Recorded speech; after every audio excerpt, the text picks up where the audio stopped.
From across Maryland, Virginia, and the District, this is Washington's 24-hour local news leader. News Channel 8's Live This Morning starts right now. This is important. The Centers for Disease Control and Prevention have lifted their travel warnings against all non-essential travel to Mexico. Cruise ships are once again making ports of call there, and many people, though, are still a little apprehensive about travel to Mexico.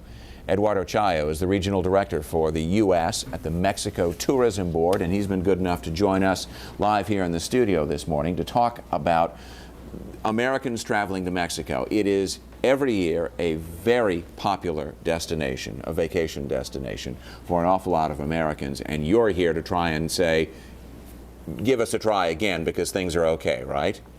Exactly. That's precisely the reason, and I thank you very much for the opportunity. The way Mexican government handled the outbreak of the flu in Mexico gave a good example of how responsible we are in these challenges. Because first of all, what we took care is the health of the people and of the visitors. Now that the CDC and the World Health Organization has lifted and they are saying that travel is not the cause or is not provoking another this disease, now we're free to say welcome back. We're the same as ever, welcoming.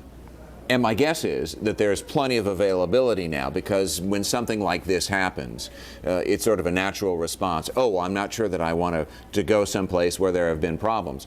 But we've got problems here in the U.S. right now with swine flu, so it's not as if we are leaving a relative safe haven for a place where there is a problem. You've gotten the clean bill of health from the CDC.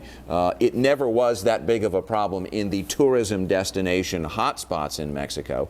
So my guess is there's plenty of availability and probably some deals down there if you're anxious to go. You are completely right. The industry is ready, is up and running with promotions, with deals, with new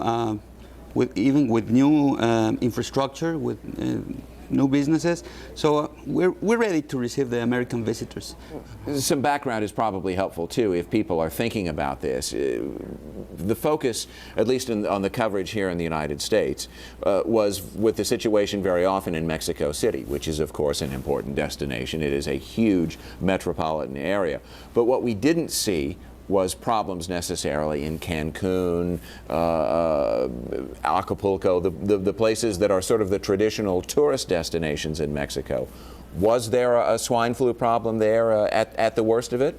No, not in the leisure destinations, not in the beach resorts. You are completely right. However, even in Mexico City, I mean, the dangerousness of the flu was at some point overestimated. Probably overstated, yeah. Yeah, overstated.